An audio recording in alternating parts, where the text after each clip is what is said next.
আবু বকর সিদ্দিক উনি প্রশ্ন করেছেন যে আমরা বিভিন্ন জায়গাতে দেখি যে অনেকে কবরে ফুল, আগরবাতি বা গোলাপ জল ইত্যাদি দেয়, এগুলো কি দেওয়া বেদাত নাকি শিরক? এখন প্রথম কথা হলো, এগুলোর ঘ্রাণ যদি মৃত ব্যক্তি শোকানো যায় তাহলে চিন্তা করা যেতে পারে যে এগুলো বেদাত কিনা। জি জি জি, আসলে ভাই বুঝি না, জীবন্ত একটা মানুষকে একটা ফুল উপহার দিলে তো খুশবু পাই, কিন্তু মৃত ব্যক্তির কবরে যদি এয়ার কন্ডিশনও লাগিয়ে দিই তাতে মৃত ব্যক্তি ফায়দা পান কিনা? এটা কি ধরনের বোকামি যে আমরা মৃত ব্যক্তির কবরে ফুল দিচ্ছি, এসে দিচ্ছি, গরু দিচ্ছি, ছাগল দিচ্ছি, অথচ তিনি খেতে পারছেন না, সেখানকার যারা অন্যান্য মানুষেরা এটা খাচ্ছে। তো প্রথম, ফুল কিন্তু পূজার সাথে সম্পৃক্ত। আপনি জানেন কিনা হিন্দু ধর্মে কোনো পূজা ফুল ছাড়া হয় না। হ্যাঁ, এই জন্য দেবতাকে ফুল দেওয়া, ফুলের মাধ্যমে পূজা করা, এটা হিন্দু ধর্মের একটা ধর্মীয় রীতি, অবিচ্ছেদ্য অংশ। ইসলামে কখনোই কোনো মৃত ব্যক্তিকে ফুল দেওয়া হয়নি। ইসলামে মৃত ব্যক্তির জন্য দোয়া করা হয়, মাইয়েতকে দোয়া করা, তার জন্য আল্লাহ তাআলার কাছে দোয়া করা। ফুল দিয়ে মৃত ব্যক্তিকে বা মৃত ব্যক্তির স্মৃতিবিজয় স্থানকে সম্মান করা হয়েছে, এটা ইসলামে নেই। এটা আমরা যদি শিরক নাও বলি, মুশরিকদের হুবহু অন্ধ অনুকরণ ছাড়া কিছুই বলা যায় না। যে তারা যেহেতু পূজার জন্য ফুল দেন, তারা দেবতাকে ফুল দেন অথবা স্মৃতিস্তম্ভে ফুল দেন, আমরা মনে করি এটা বোধহয় আমরা জেনে অথবা না জেনে অন্ধ অনুকরণ করছি। আমাদের জন্য দায়িত্ব ছিল মৃত ব্যক্তিদের জন্য দোয়া করব, সুন্নত পদ্ধতিতে কবর জিয়ারত করব, এটাই ছিল আমাদের দায়িত্ব। এখানে আমরা অনেকটা জন্য বুঝেও না বোঝার ভান করছি। আসলে আমরা যদি ওই মৃত ব্যক্তি যদি প্রকৃত কল্যাণকামী হই, তাহলে তার যে কাজটা করলে তার কল্যাণ হওয়া উচিত সেটাই তো করা। এখানে খুব সহজ বিষয়, মৃতের কাছে যেতে হলে ধর্ম লাগে। কেউ যদি নাস্তিক হন তাহলে তো, আমি অনেক সময় বন্ধুদের বলি, নাস্তিকের তো উচিত তার মৃত পিতামাতার গোশত ফ্রিজে রেখে খেয়ে ফেলা, কারণ এই লাশটা কবরে দিলে পোকায় খেয়ে যাবে।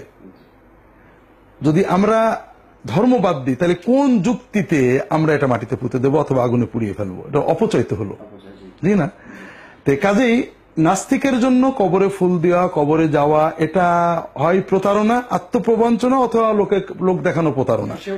বিশ্বাসই করছেন না ওই ব্যক্তির ব্যাপারে, আর ওই ব্যক্তিকে শ্রদ্ধা করতে হবে, এটাও তো নাস্তিকতার কোন নৈতিকতায় আসে না। নাস্তিকতার অর্থ হলো আমরা পশু এক পর্যায়ে বিবর্তনে মানুষ হয়েছে। পশুরা তো মৃতকে সম্মান করে না, তা আমরা কেন করব? যেমন তারা বলেন যে পশুরা বিবাহ করে না, আমরাও করব না। পশুরা যাকে পারে খুন করে খেয়ে নেয়, আমরাও খেয়ে নেব। পশুরা কিন্তু মৃত আপনজনের গোশত খেয়ে ফেলে, কারণ এটাকে ফেলে দিলে তো অপচয় হবে। আর যদি কেউ আস্তিক হন তাহলে কোনো না কোনো ধর্মের মাধ্যমে তাকে মৃত ব্যক্তির কাছে যেতে হবে। তাহলে আমরা তো এমন হতে পারে না যে আমি কোনো ধর্ম ছাড়া মৃত ব্যক্তির কোনো কল্যাণ পৌঁছাতে পারবো। আমরা মুসলমান, আমরা ইসলাম ধর্মের যে পদ্ধতি বলেছে সেই পদ্ধতিতে করব। যিনি হিন্দু তিনি হিন্দু ধর্মের মাধ্যমে, যিনি বৌদ্ধ, যিনি খ্রিস্টান তিনি তার ধর্মের মাধ্যমে মৃত ব্যক্তিকে আত্মার সম্মান বা আত্মার শান্তি কামনা করবেন।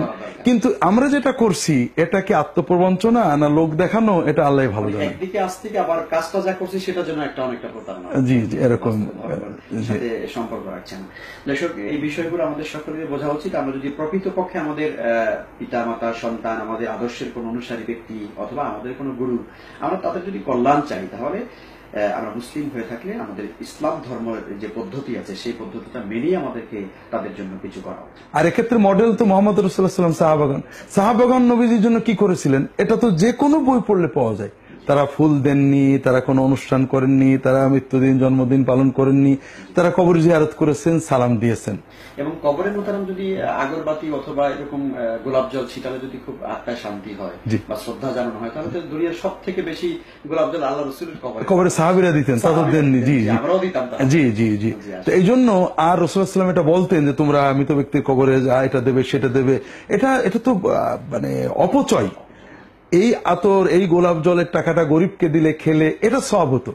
আমি আমাদের দেশেই একটা বিশাল মাজার তৈরি করা হয়েছে, সরকারি খরচে প্রায় 5 কোটি টাকা ব্যয়। তা আমার খুব কষ্ট লাগলো, এই 5 কোটি টাকা ব্যয়ে যদি দরিদ্রদের জন্য বাড়ি বানিয়ে দেওয়া হতো আর নিয়ত করা হতো সবটা মাইয়েত পাবেন, এটা কাজে লাগতো। এই মাইয়েতের কবরের উপরে 5 কোটি টাকার এই সৌধ বানিয়ে উত্তরবঙ্গের একটা জায়গায়, জি, তো এইটাতে জনগণের সম্পদের অপচয়, টাকার অপচয়, আর ওই ব্যক্তিও কিছু পেলেন না, বরং এই সৌধ দেখে মানুষ এটাকে শিরিক করতে লাগলো। বছরে তো মোটামুটি আপনি যেটার কথা বলেছেন যে ওখানে তো বিশাল একটা আখড়া বসে। জি, আখড়া বসে, মদের আখড়া, এবং এগুলো অসামাজিক কার্যকলাপের শত শত হাজার হাজার সময় ঘন্টা নষ্ট হয়। বেকারত্ব, অনাচার, এবং বিভিন্ন রকমের মাদকতার আখড়া হয়ে যায়। আল্লাহ তাআলা আমাদের সবাইকে তৌফিক দিন। দর্শক, এই কাজগুলো আমরা নিজেরা করব না এবং অন্য কাউকে আমরা এখান থেকে দূরে সরে আসার চেষ্টা করবো দাওয়াতের মাধ্যমে ইনশাআল্লাহ।